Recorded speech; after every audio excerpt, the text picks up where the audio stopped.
Welcome back. Today we're going to talk about fuel pumps, both fuel pump design and installation locations. So let's watch the show intro. I'll see you in 30 seconds. I'm Mike, and this is my car's shop. Working out of a 100-year-old refurbished barn, bringing 35 years of experience to projects considered beyond repair. Vision, creativity, and problem solving are essential tools in this place. Watch as we transform junk into polished metal miracles. This is my car's shop.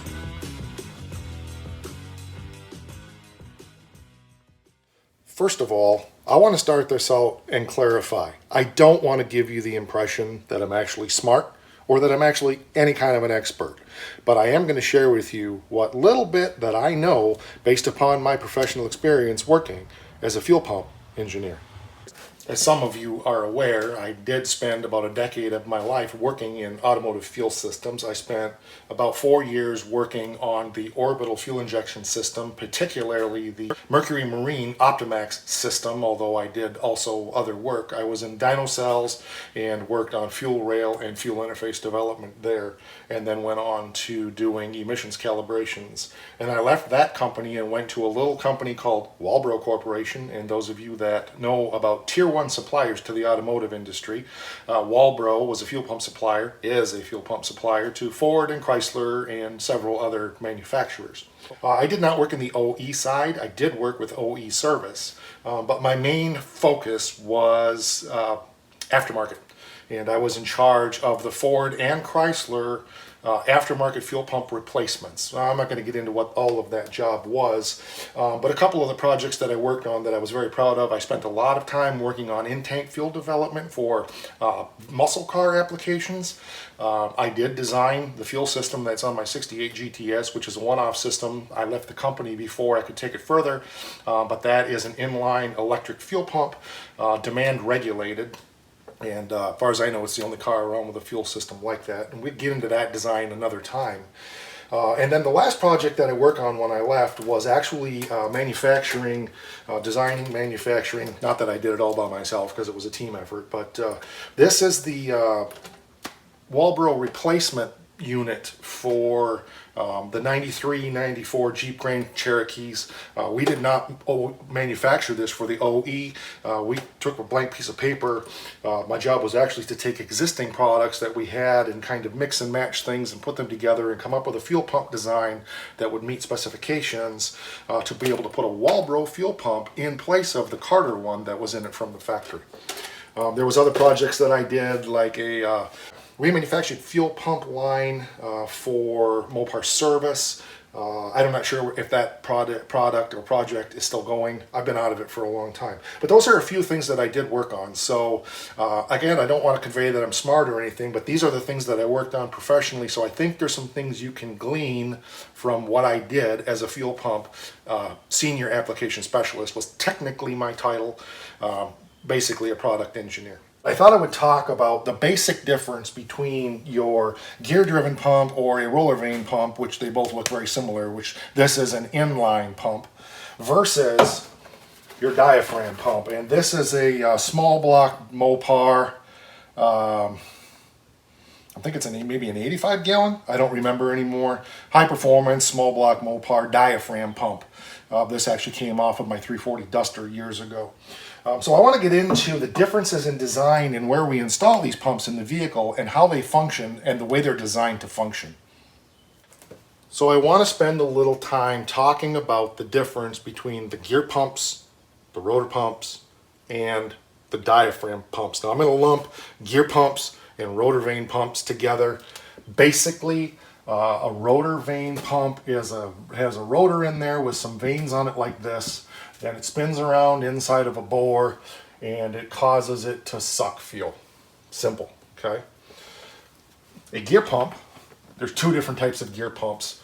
And for our purposes, we're looking at fuel gear pumps, but I'll just talk about like an oil pump basically has two gears that work together, and those are terrible gears that spin and cause it to suck. And I don't think there's any applications where those are used for fuel, at least in any street applications. There might be some for extremely high performance. For some reason, I'm feeling like maybe in Top Fuel they might use that, but don't quote me on that because that's pretty gray. However, in automotive, and this is what Walbro used, we use what we call the gear set, which is an outer gear, looks like this, whatever, I don't remember how many lobes it was, and then inside of that is basically a gear that spins, and this whole assembly spins and causes vacuum and pressure. So it gets water in here, and the way that it's designed, it outputs fuel or water. It gets fuel in there. We hope it doesn't get water in there, and that's what's in things like this and this. So these gear pumps, that's how they work. So in-tank pumps, sometimes inline pumps, can be either roller vane or rotor, we call them, or gear pumps. Okay, and we want to contrast that design to the diaphragm pumps. So diaphragm pumps, again, are a pump that looks like this. So this has an arm on it, okay, that runs off of a cam lobe that's either bolted to the camshaft on the front like a Chrysler is, or a Chevrolet, or sometimes they're down here and there's a push rod like a Chevrolet has that runs this arm, but we're just going to keep it simple and keep that out of the picture. So this arm has a pivot on it at some point in there. In this case, the arm pivot on a Chrysler one is, I think, right here. Yeah, right here. You can actually get at it. There's a pin that goes through. So you can see that the arm length is a little bit longer here than it is here. Now inside of this is a pump body or a pump housing that has a couple of parts to it, and sandwiched in that is a diaphragm. Above that diaphragm is a spring, and I'm probably need to make this a little bigger, and that's fine. This diaphragm goes through here and also attaches up above to this arm. And there's an upper limit and a lower limit. And again, I'm exaggerating things just for proof of how it works, okay? So right now this diaphragm is in its middle position, if you will, and it has two positions that it goes to. The pump also has check valves here and here, inlet and outlet, okay? So that allows fuel from the tank to come in here. When this diaphragm is drawn up, it sucks the fuel in. As this spring pushes this diaphragm down, this check valve closes and it opens this one and pushes fuel out. So it sucks up, this valve is closed, doesn't allow fuel to come back if it's working right. And this valve opens and draws in fuel. So there's a cavity of fuel in here pretty much at all times. And fuel pressure is not determined by the arm going up and down. Fuel pressure is determined by that spring right there. This determines the PSI output of your fuel pump. It also, the throw on this diaphragm and the volume of this chamber here together determine the volume of the pump. So in other words, how much fuel can this pump flow per hour? We're going to do another episode on sizing fuel pumps and how to calculate the fuel pump and how much horsepower a fuel pump at a specific gallon per hour at pressure can provide, but that's not today. So what happens is this arm is in here going up and down, and when it's in the middle position, when there's a head of fuel here, the engine's using this fuel, nothing's coming in, it's going out to the engine at, let's say, 8 psi, because that's what the spring is determining. Squeeze, pushes it out, pushes it out, pushes it out. As it gets down to a point, the fuel volume starting to run low, this arm grabs this limit and shoves that up again and basically reloads that pump. It sucks fuel in, loads that chamber up, and then of course the arm starts to freeload again. Freeload, is that the right way? It does this and doesn't pump anything. And this spring causes the fuel to flow out again. So contrary to popular belief, a mechanical pump is not pumping with every stroke of that cam and every stroke of that arm going up and down. Now, if you start consuming the maximum amount of fuel that this pump can put out, it will almost start to become that. But remember that your fuel pressure is not determined by the arm and the mechanical. It's determined by the pressure of the spring that's in there pushing down on that diaphragm, and the volume of the fuel is also determined by the volume of that chamber and the volume of the diaphragm and the stroke of the diaphragm and all of that stuff combined. One of the things to be aware of in fuel pump design is these pumps suck. No, literally, they do. They are designed to create a vacuum and suck fuel over distance. Rotor vane and gear pumps are not designed to do that. They are designed to create a very small head of fuel, put your pump in there, and then push to the engine. So this is our engine over here. I hope you can see that. And our mechanical pump is bolted right to the engine right here, and it sucks that fuel from the tank back here. This pump does not create a lot of vacuum, especially if it doesn't have liquid in it. These pumps are very hard to prime sometimes. If you may have some experience with that. They'll prime, but they take a while because they're not designed to suck fuel. That is why you should never put an electric fuel pump up by your engine. It should always be back by the tank. I think the rule of thumb they say is within 2 feet of the tank. I know on some Ford and GM applications that wasn't necessarily true. Ford had a big inline pump in the frame halfway between the tanks. Part of that was because they had 2 tanks on a lot of those trucks. But this pump still in the tanks, let's say it was a truck that had 2 tanks, it had a little feeder pump in here that fed that pump, so it was still pushing fuel to that, and that was for this very reason. So you will rarely, if ever, see an electric pump that isn't backed by the tank. And in fact, in modern design now, all the fuel pumps are in the tank itself. So it's literally submerged in fuel and has zero, to create zero amount of vacuum to draw fuel. So this is a common mistake that people make with these non-diaphragm pumps, is they put them way up front. And then what happens is they really start performing, as the engine really starts demanding, this pump really doesn't put out as much as it should, and it can starve the engine for fuel. Another thing to think about here is the fuel line size and what this can generate for vacuum versus what this can generate for vacuum. This is almost a positive displacement pump. For our intent and purposes here, it is. And a factor that we always used to talk about was L over D. L over D, if you don't know what that is, I'll explain it. It's the length of the fuel line and the diameter of the fuel line and how far it has to suck. So when we were calculating aftermarket designs for things like high performance Mustangs, most of that was in tank, but we did do some inline stuff.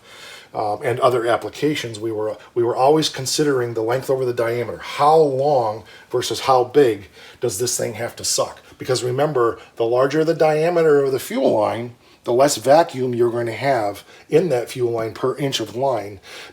Because of your diameter, you have a larger area you're trying to create vacuum in. So the smaller, in many ways, the better. But of course, we had to be concerned about whether it was starving this pump as well.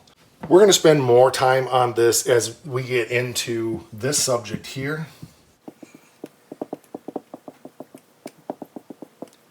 But that's not the subject for today. But we do need to spend some time on how to calculate what size fuel pump, how many gallons per hour, how many liters per hour your fuel pump should be to meet the engine horsepower demand of your particular application. But that's another subject for another day.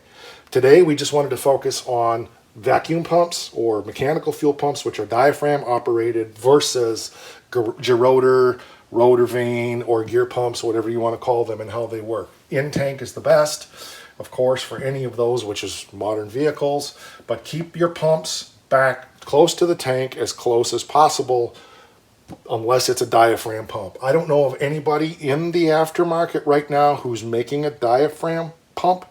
Walbro Corporation used to make a diaphragm pump. It was an electric diaphragm pump. I got one around here somewhere, I'm sure. It looked like this. It was basically a mechanical pump like this. It had a bellows in it rather than a diaphragm, and it was an electric pump that that's how that worked. You'll hear the 47 Ford, that's got a different type of pump. It's got the 6000 series pump. Even with these, it was better to mount them closer to the back, but you could get away with mounting these 2000 series pumps up closer to the front because they were a positive displacement suction diaphragm type pump, although it's used a bellows instead. But these did not have a lot of high output, but we did offer at one time in the high performance, you could get multiples of these. 3 or 4, there was a manifold. I know my buddy Jim, that was the product engineer for this pump line until it was gone. He has a couple of those, I think 2 and 3. They were kind of unique, but they were a big assembly. So a little bit of history from Walbro Corporation there as well. I wasn't intending to share that. But the purpose today was to talk about bellows pumps versus electric pumps. Bellows pumps, see, I fell back into that mindset. Into diaphragm pumps versus the old electric pumps, and why you mount them where you do, how they function, how they're designed. And so, yeah, I hope that's helpful to you. Let me clarify that this is intended to be a cheap and dirty. There are plenty of articles online that go way in depth on this. So don't take this as the end all. This was just simply sharing the concepts and the designs and how they function. I really appreciate you being here. I get several requests a week for doing more of these whiteboard episodes. And I like to do these for a midweek episode. There's something a little bit different. But I want to catch you up to speed before you... Don't go away. I want to catch you up to speed on what's coming on the channel. The 47 Ford, we've been banging on hard for the last few weeks. There's a bunch more episodes coming on that soon. The GTS, we're going to be doing more driving with that car. But I've been getting a lot of inquiries about what's going on with the Stitches Challenger. Nothing. So where we're at right now, Becky and I sat down and made some priorities, and we realized it's a long winter ahead of not being able to be outside enjoying the nice weather with the cars. She loves to go cruising. Well, she doesn't care for the GTS as much because it's too loud and we have to scream at each other, which I completely understand. But that car wasn't designed as a cruiser. That was designed as a beat the crap out of. So anyway, we prioritized, and she and I have been working on the wiring on the 47, getting that done. It's almost wrapped up now. I've got a fuel tank coming for that. It's not the original tank, but hopefully it's a tank that's going to work in the trunk until I can swing enough cash to buy the fuel tank that I need for the 47. We've stretched ourselves pretty thin here over the last few weeks, trying to make a lot of progress on the projects, and so we just need to take a deep breath. But Stitches is coming. I may even get to that this week to finish welding that frame rail in and then get ready to start putting the subframe connectors in. So don't go away on that car. I will be back fabricating again. Right now we've got about 1 more month of nice weather, maybe 2. We've got some vacations and other things coming, so I'm trying to get as much content generated right now as I can, and then when I can really focus on Stitches, I will be back on that car hot and heavy. I want to have that car on the rotisserie in the next 2 months, so don't go away on that one. As I said in the latest GTS episode, I think it's the one that actually aired yesterday on your time. For when you see this, it could be a week ago or 2 weeks ago or maybe even 3 weeks ago. Probably not. The point of all of this is to drive these cars, and because I get so into fabricating and building and repairing, sometimes I forget that because I actually enjoy this just as much as I enjoy the driving of these cars. So we hadn't had anything to drive in almost 7 years, and we got the GTS out. We've got the scoops, 2 scoops, 73 Swinger is on the road and going. The 47 is getting close, and I'm still hoping that we'll be able to take you for a legal and licensed cruise in that car this year. But there's a lot to accomplish. So we will see if that's going to happen or not, but we've made huge strides on that. The Oakland is getting close to being able to fire it up, but there's obviously a lot to go on there before we can get that car on the road. So we'll probably do a project overview on that soon to kind of give you an update on where we're at for those of you who haven't been watching, and also then to show you or explain what actually has to be done to make that car road legal, because there's more than you think. Well, that's going to do it for this episode of My Car Shop. I hope you found this information helpful. If you have any questions, drop them down there in the comments section. Also, smash the like button on this video if you enjoyed it. to just let us know. It helps us out with that YouTube algorithm. We are on Facebook and on Instagram /MyCarShop. Rather ironic that while I was filming today's episode, I received word that our sales manager from back in those days of Walboro Aftermarket, Mr. Rich Gibbs, passed away this morning. So we're dedicating this episode to the memory of Rich and all the good times we shared. Thanks for the memories.